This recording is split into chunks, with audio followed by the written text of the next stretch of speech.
Hola, my squidgy friends. Well done for joining me on my 20th book reading. Wow. Can't believe I've done 20. So this is awesome. And if you have watched all 20, then what a big congratulations to you. So well done. So I hope you guys are doing good, been enjoying the book readings, been doing the activities. I know you've shared some of them with me and it's been great to see them. I've really enjoyed reading them. So thank you so much. So keep sharing them. So I just want to say hi to you. If you're watching for the first time, thank you for joining me. Don't forget you can catch up on all other 20 chapters on YouTube. They're between 15 and 18 minutes long, so not too long. And you can skip right straight to the story bit if you want to. But don't forget the author tips and the creative writing activities. And if you have been following me all along, so you know who you are. So that's Amaya.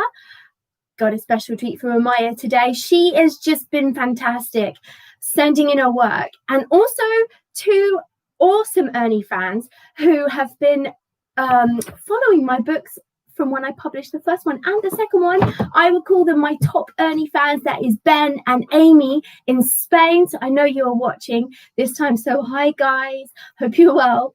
Who else is watching? Jinhan and Rohan, two favorite little girls. So I'm so glad that you guys are watching and I love your work, Jinhan. So hopefully you'll get to share some of your stories soon. Right, so we are now on chapter 20, as I said, and it is called The Plan Takes Shape. I couldn't remember because there is 27 chapters, so I can't remember all the names of them. Anyway, just a quick recap. So, we'll share Amaya's work after the chapter because I can't wait to get on with the chapter. But do you remember last session? I set you this activity to do the breaking news, shocking news, snails found squashed under a milk carton, and they are so funny. And so I have a particularly funny one to share with you today. And in case you haven't noticed, in the background there is a picture. Wasn't meant to be there, but now it is there. I will just share it with you. Awesome picture I took of a bird flying, so caught him mid-action. Wow, let me just bring it in closer. I wonder if this gives you an idea for a story. So extra little tip there. Ideas for stories are all around you. You just have to look. So maybe you want to write a story about that picture, about what that bird is doing in the middle of the sky. I can tell you he was actually trying to steal a chip, which is quite common that seagulls do. But anyway, maybe you have a story to write about that picture. Right, so let's crack on. So last chapter ended with the snails wondering how they're going to get out the pothole and how they are going to get that milk carton on top of their heads and carry it down the through the village, calling to the snails, how they're actually going to even get the milk carton out of the pothole. Okay, probably really tricky to do anything if you're a snail, but somehow these two snails managed to do far more than I would imagine many snails could do. So, but somehow it happened. If you remember, the car whizzed past the pothole and then like a vacuum was created and the milk carton was sucked up in the air, thrown up in the air. The snails were also sucked out of the pothole and landed on the road. And to their amazement and surprise and to their good luck, the milk carton landed on top of them. Perfect. Awesome. So remember, they had spotted the cats. Okay, wanted to play with them. The kittens, very playful, using them as little play toys. But then they noticed that the cats were hungry and they thought, is it Ernie? Ernie had a plan. I'm going to use this to my advantage. Okay, so if you remember, just in case you were joining me for the first time, the story is about Ernie, the brave snail, going off in search of a special olive garden and meeting a snail called Bruce along the way and them having adventures, making it to the garden, but deciding to go back to where he was from and rescue the other snails because he just didn't want to leave them behind while he lived in paradise and they could have been cooked and eaten. So he is now on his way to rescue the snails of Vinuela. So let's crack on with this chapter. The plan takes shape. Half an hour had passed by the time they had reached the bin and the cat family. It wasn't easy carrying such a heavy load on top of their shells, and it had really slowed them down. They gently lowered the milk carton to the ground near the kittens and quietly slid inside it. "Cat family, we come in peace," boomed Ernie's voice. The kittens immediately looked around to see where it was coming from. "We know you're hungry." So just turn it up, make sure it's loud so you guys can hear it. Where is it? "We know you're hungry and we want to help you." The mother cat awoke from her sleep and her fur instantly stood on end and she hissed. Now, if you've got a cat, you know that when they don't like something, they do very strange things. They go up on the back legs and the back goes up and the hair stands up and sometimes they hiss. So that's what she is doing. She is protecting her baby. So she wonders what this big voice is and what it might do to her. So she's a bit scared. Bravely, Ernie continued as she began stalking towards the carton. "We know a place where there is so much food that you and your kittens will never go hungry. Every day there is fresh food and you can feast in peace." He thought it best not to mention the wild dogs at this point. They would have to work that one out later. Good point. Dogs and cats just do not like each other. Always a great idea for a story. "We will take you there if you will help us." Ernie looked at Bruce. Their hearts were racing. They hoped Ernie had said enough to avoid them becoming dinner.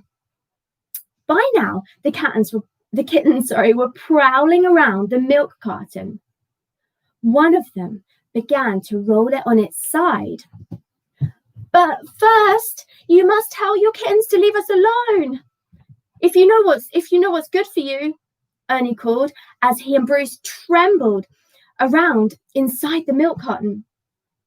The mother cat made a loud meow and the kittens quickly ran back to her side. "Phew. What do you want me to do for you?" she said, her voice soft and gentle. Nothing like the Snails had expected. So that's interesting. They were expecting her to be quite aggressive. And now her voice, which is important, an important description to add there because it shows something about her character. Soft and gentle suggests that maybe she is soft and gentle. But let's find out first. Where was we? Ernie told her the full story and of their plan to save the snails of Vinuela. She listened with interest. "What are your names?" asked Ernie.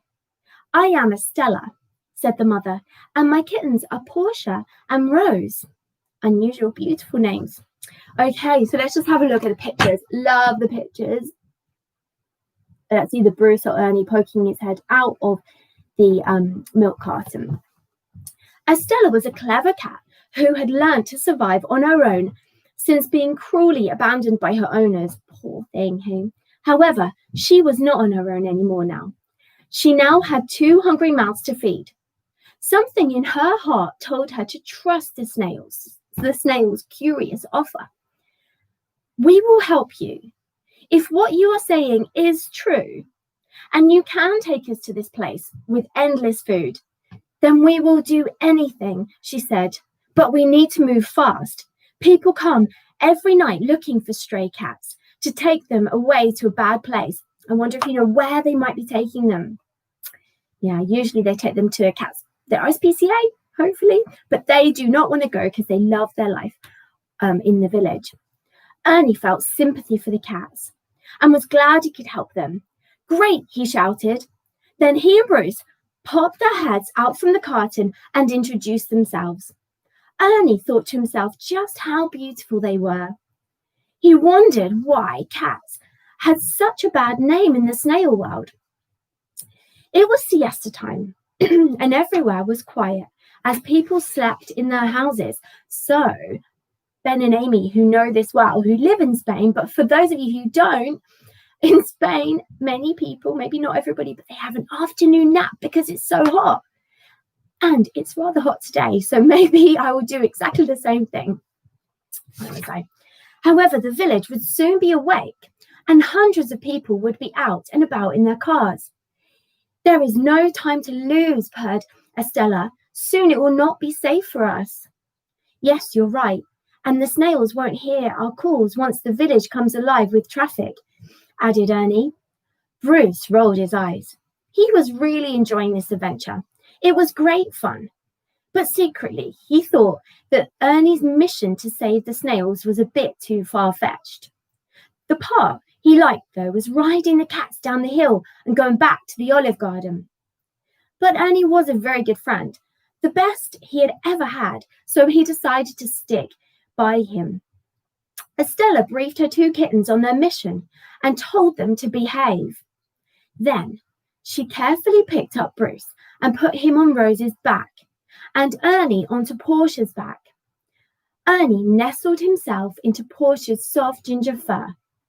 Then Estella lifted the milk carton up onto Portia's back next to Ernie, and he climbed inside. The 5 of them were ready to set off down the hill. Wow, so their plan has definitely taken shape. So things have gone to plan, and thankfully they have not been eaten, which could definitely have happened. I'm sure they would have made great food for the cats, but the cats turned out to be friendly little creatures and have helped them. So they have managed to get the milk carton the 2 snails up onto the kittens' backs, and the mum has put the milk carton on there. I'm just wondering as well if you noticed in the story the contrast between Ernie and Bruce's characters, and both of them are equally important in the story. So we've got Bruce as this awesome adventurer, not too bothered about the why they're doing it or the dream or helping the other person, but really great at helping his one friend, which is also so good too. And he uses his skills, which are brave and bold and fearless and a great ideas person of thinking about how to overcome obstacles. Great skills to have. And then we've got Ernie, who's so great of thinking of brilliant ideas and using his heart and his compassion for a mission and a purpose to do something good. So together they make a great team. So wondering, just a little extra tip. That's 2 extra tips today. So maybe you could think about this when doing your characters in the stories. Try to keep them a contrast between them, because it's really nice to have 2 different characters in your story, different personalities. Right, let's crack on. So I said I would share with you Amaya's brilliant work. So my favorite activity, I think, so far is this news report. Now, I know she is slightly changing it, which is fine. So I will tell you what she's going to do in it. But I'm going to read out her first draft, which is fine. We can do more than 1 draft. So when we've done our first draft, we can build on it and improve on it, which is what she is doing at the moment. So remember the snails, the milk carton landed squashed on top of the snails. That's what her news report is about. A shocking accident. Unfortunately, a shocking accident has happened. 2 snails were enjoying playing in the playground when they were squashed. People have crowded around, and police and ambulances have been called over to check it out. Brilliant introduction for her news report. In the early hours of midday, 2 brothers named James and Ben have been playing joyfully in the playground when they rapidly slid down the slide, and bang! They landed so hard that unfortunately a milk bottle which was nearby fell onto the snails. Thankfully, both have survived, but they now look like 2 thin squashed pancakes spread across the floor. Brilliant. I love it. 2 thin pancakes. Well done, Amaya. As we are intrigued to know more about what happened, we asked Bella Buttercup from Bug News to interview one of the brothers' friends, Mary, to see what she thinks. Brilliant. I love Bella Buttercup. Great name. I wonder if she's a snail also. Did you see the whole incident? Questioned Bella. Yes, I did, as I was cheering them on, replied Mary. How did you feel when your 2 friends got squashed? Asked Bella. I was so upset that I could burst into tears at the sight of them, answered Mary. Do you think we should ban snails from going on the slides? Quizzed Bella. I don't think you should ban the slide, but instead you should wear safety clothes. Good idea. After a few hours work of snail officers and nurses finally have fixed the 2 boys by gluing their shells together. I believe she's also going to add and pumping them back up as they were flat as a pancake, using a bicycle pump. So brilliant idea. They have also hooked up some safety clothes if you would like to donate money to the snails who can't afford to go to hospital, then below click on the button to donate your money. So I particularly like the last bit. Brilliant. Donate money for snails that can't afford to go to hospital. Love that. So well done, Amaya. Great work. So keep up the great work. Right, my tip, which is actually my third tip today, but love this tip. Okay, my tip is don't be afraid to start and don't stop. Okay, this is also a good one for Amaya, so I'll be listening carefully. So sometimes we don't know what idea we're going to do, and we might have lots of ideas. Maybe there's one that really jumps out at us, but we're not trusting that idea that it's a good one. Okay, I would suggest trust your ideas, okay, and go with it. Maybe you think of one and then you think of a better one. Okay, go with the better one. That's fine. But if you just think of one and you don't trust it and you're trying to think of other ones, chances are that first idea you've had is probably the best idea to go with. So go with that idea, okay? Trust it. Then, okay, not sure what teachers will say about this idea, but this is how I write, okay? And I think if you do it properly, teachers will love it. But when I write and I have an idea, I don't like to break the flow of ideas and worry too much about my spelling or my sentences, because it's writing a story is creative, like making a drawing or a painting or sewing or something or dancing, okay? If you've got an idea, you just want to let it come out, okay? So keep writing, write. Okay, guaranteed you are going to have spelling mistakes. Guaranteed there are going to be things you need to change, or you might have missed out a word. I always miss out words, okay, unfortunately, or something that you do. But don't worry about that. So don't stop. Just keep going. Trust the idea. Keep writing. Let it flow. Let it come out. Keep writing. Then when you've finished and you've written everything and your whole idea is done, do not forget to check your work. So you can only do it this way if you always remember to check your work. If you forget to check your work, then you need to correct your spellings as you go, okay? But better to let your idea come out first, because sometimes when we get bogged down with a spelling or how to write a particular sentence, we lose that magic idea, okay? So keep going all the way to the end. Don't be afraid to stop.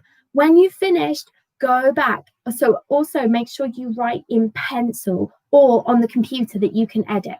But pencils are great. So go back afterwards, then correct all those mistakes, because guaranteed there will probably be loads of them. Okay, but that's my tip, and that's how I write. That's what I find really helpful. Trust the idea, don't be afraid to start, and don't be afraid to stop. Right, my activity is for you today. I want you to continue on this story. So I want you to continue on from this chapter.